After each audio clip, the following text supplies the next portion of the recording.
Okay, this is a video that I never really thought I would film.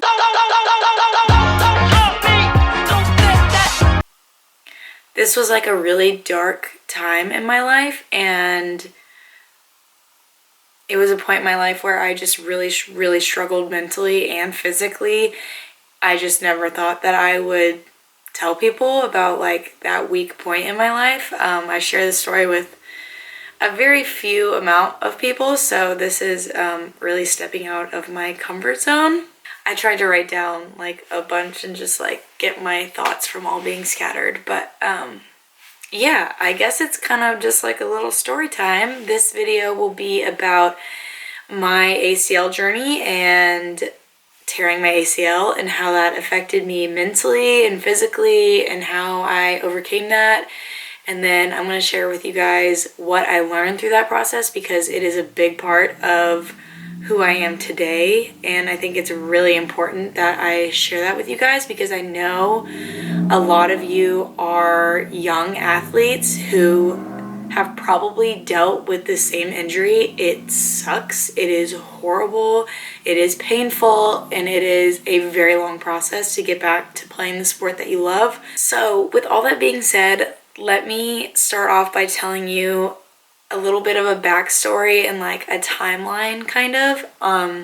So I just finished up this past fall my 5th year of playing soccer at Baylor. I had a 5th year because I tore my ACL, and honestly it ended up being the biggest blessing in my life. And I know that sounds so crazy to say, but tearing my ACL gave me the opportunity to pursue my master's and stay here another year and make some of the best friends I've ever made in my entire life. Yeah, so we can begin at my freshman year. At my freshman year, I didn't play at all, really. And then sophomore year, I played a good amount. I was some days a starter, some days a sub, you know, like that player that goes back and forth. And then junior year, going into junior year, I was starting, I was playing 90 minutes, I was becoming a leader on the team.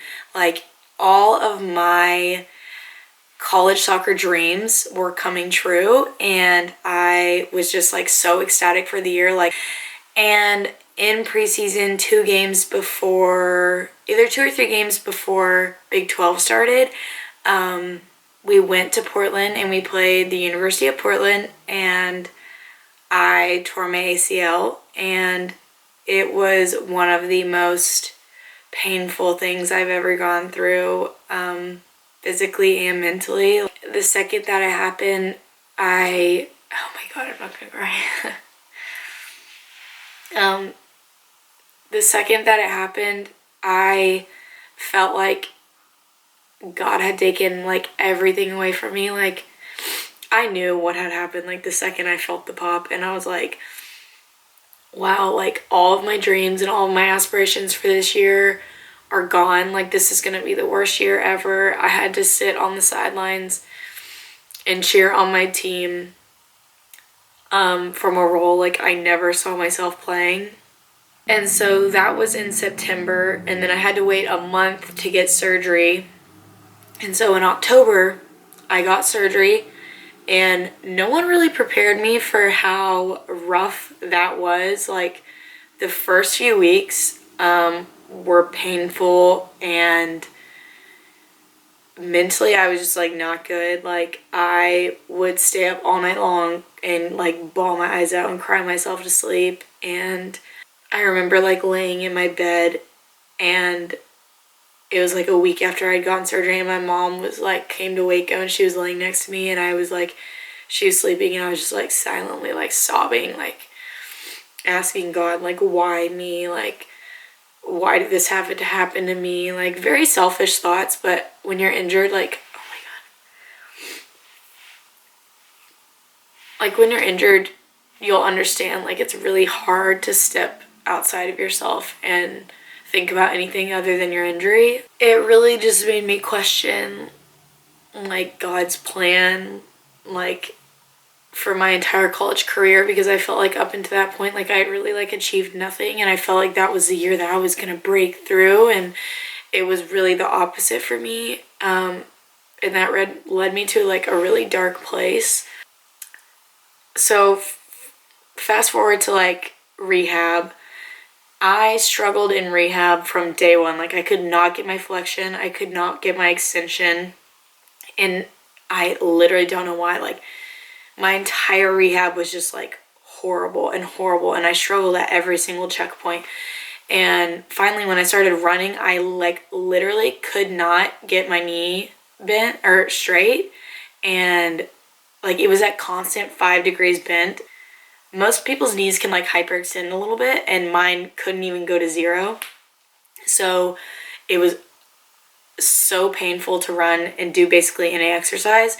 And they realized I had a cyclops lesion. So then I had to go back in and get a second surgery. So I had to get a scope. And that actually was fantastic. And it helped me immediately. Like I woke up from surgery and was like, this is fantastic. I feel so much better. So then I really wanted to like hit the ground running and like make up for all the time that I had like lost. I pushed myself to a point where I gave myself like severe tendonitis, and I could barely even walk to class. It hurt that bad. So I already had the first surgery, which set me back a month and maybe 2 months. And then I had to get a PRP, which is a plasma injection into my knee. And that set me back again. And I was still having pain in my knee. So it had already been a year, and I was supposed to be cleared, but I had to push back my clearing date 3 months. And that was like right at the start of our preseason. And so that was really difficult for me personally because I don't handle failure well. And basically what I felt was that I failed at rehab and my body was failing me, and that was like really difficult to come to terms with. So that entire year was easily the worst year of my life. Easily. I was just so lonely and I felt so isolated. Being a part of a team, you always feel like you're surrounded by people and you can lean on people. And the recovery process is a grueling one, and it is tough, and it is lonely because you are the only person who can hold yourself accountable, and that just really took a toll on me. By the time I got cleared, preseason was already here, and so that was the first time that I could really like cut and move with the ball and do contact, and getting all those skills back takes a while. So I knew that going into season there was no way that I was going to play that year. So not only had my ACL taken 1 year away from me, but it took 2. And on top of that, those were the 2 years that we won the Big 12. So I really felt like not a part of that. I handled my injury so wrong, and I say that with complete humbleness, and I know now.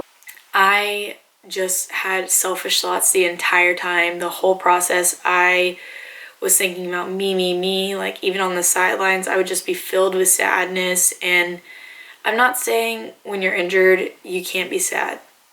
You can be sad. But what helped me the most was when I stepped outside of myself and I was able to find ways to encourage my teammates or cheer on my teammates and like constantly be pouring into other people. I just fully believe that putting your attention on others and building them up will in turn help you take the focus off of your sorrow and your sadness and like the pain of the injury. But I do want to share with you guys like things that I learned from ACL, because these things that I learned, like I carry with me every single day now, and they are part of who I am. A big part of what I try and do now is like, now that I have this experience with my injury, like I try and mentor like other girls who are going to go through this, because it is such a hard process and such a lonely process that like I wish I had someone telling me what to do every step and what to expect and how to overcome these things. Basically, I'm telling people how to do it differently than how I did because I did it just so wrong. So with all that being said, I want to share with you the 3 main things that I learned from my injury that I literally take with me every single day and have made me into the person that I am today. So number 1 is that when you are injured, your main focus should be being a good teammate. Being hurt helped me to learn how important it is to encourage others and build others up, because when you play a team sport, when you build up your teammates, you are just as big of a part on the team as your leading goal scorer or the starting keeper. You have more of an impact on the team than you think that you do, just being there and being a positive light and like encouraging your teammates to do the best that they can. Number 2 is specifically when dealing with an ACL, you have got to celebrate the little victories. There are so many little checkpoints with ACL that is grueling and they're teeny, but they are so important to your recovery. And if you don't celebrate those, your recovery is going to seem like it's so much longer than it actually is. So when you hit those little checkpoints of taking your first step or getting your brace off or running for the first time, like celebrate those things and have people around you that are building you up and celebrating with you, because that's really, really, really important. Lastly, the most important one that I 100% live by is God's timing is always perfect. I tore my ACL and it was 2 games before Big 12 started. And when I went to sign my redshirt papers, we realized that I had made the cut for my redshirt by half a game. So if I had stepped on the field in the second half of the Portland game, I wouldn't have gotten my redshirt. So I 100% believe it was God's reasoning for me to stay here for a 5th year. And then my 5th year of soccer, it wasn't the most perfect season winning wise, but I made my very, very, very best friends. I created the most amazing memories. I started my YouTube channel, which is something that I've been wanting to do for so long. So I just believe like God wanted me to be here for a 5th year for so many other reasons than soccer. And without my ACL happening, like none of this in my life would ever be possible. And I wouldn't be able to be talking to a camera and like encouraging you guys and talking to you guys who are going through the same thing right now. On a closing note, I just want to tell you guys, like, it is rough and it is hard being injured, but you are not alone and you are still as much a part of the team as anybody else on the team. And you can do your part just by being there and being a light to other people. But if any of you are struggling with this, feel free to send me a DM on Instagram. I would love to talk to you guys about it. I hope you guys enjoyed this little piece of my heart today. It is something that was very out of my comfort zone to share with you guys. But I hope that you can take away something from this and that it can help you with your recovery or whatever stage of life you're in. Love y'all. Thanks for watching.